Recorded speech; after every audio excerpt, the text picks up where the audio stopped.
We've got more bold predictions for you, this time for week 1, next on Fantasy Football Today in 5. Welcome to FFT in 5. I'm Chris Towers here on the Tuesday, September 6th episode.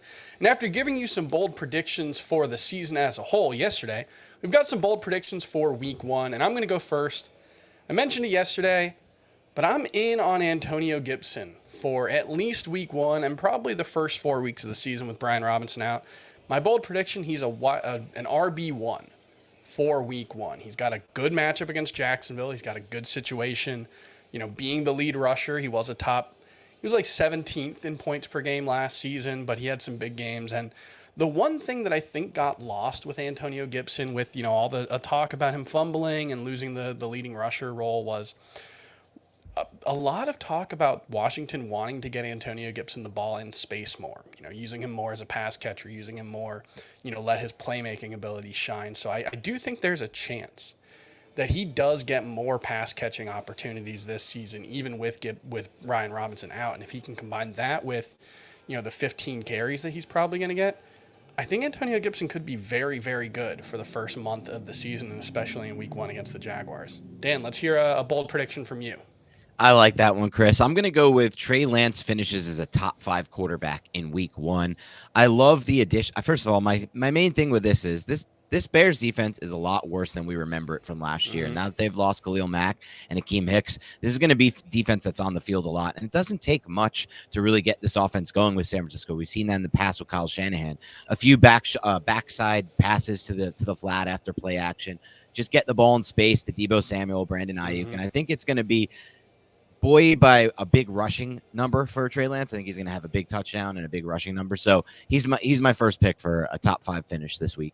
I like that one. Adam Azer yesterday on the podcast said that Trey Lance, his bold prediction is Trey Lance will be a top 3 quarterback. So he's kind of, anytime we've talked about breakouts, Trey Lance and Jalen Hurts are kind of the free space at the quarterback position. They're the guys that everybody thinks is going to break out, and for good reason. I'll go with another bold prediction for week 1.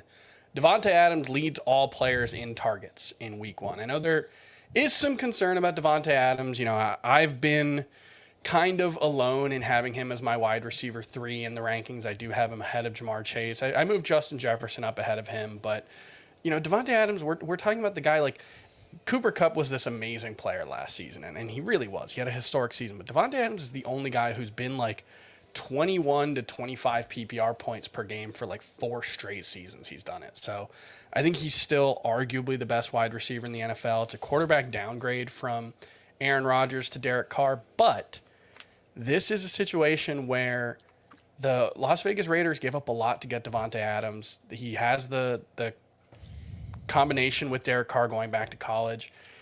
Darren Waller, we're not sure if he's 100%. Hunter Renfrow, he's a good player, but I think he was getting a lot of targets last season because they didn't really have anybody else to throw to. So I just think Devonta Adams, in what figures to be a shootout against the Chargers, he's going to get a lot of work, and I think he's going to get off to a really good start and still be one of the elite wide receivers in fantasy. So that's my second bold prediction. Dan, let's get one more from you.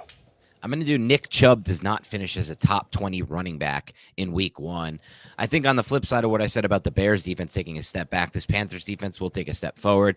They've upgraded the interior and the front 7. They've really become a defense that's really aggressive with their run fits and with their run blitzes. It's going to help stop the run. I don't totally buy into the Baker returning home narrative or the Baker facing his old team narrative, but I think this is going to be a game script that's not as favorable as people may think for the Browns, which will lead to more Kareem Hunt and a lot of struggling in the run game for that Browns offense. So I think Chubb is going to have something like 60, 65 yards on the ground, maybe 1 or 2 receptions and no touchdowns. Yeah, the tough thing with Nick Chubb for fantasy, and this was something that, I think last season he had 1 game where he finished with double-digit PPR points without scoring a touchdown. It's really, really hard for him because he doesn't catch many passes. And because he's so reliant, like he has to be really efficient in the run game because he's also not going to get, the Derrick Henry, Jonathan Taylor, 20 carries every week thing because of Kareem Hunt. So he's really relying on being in good game scripts, being really efficient. So in tough matchups or games that the Browns may not win, which with Jacoby Brissett, it might be more games than we're used to.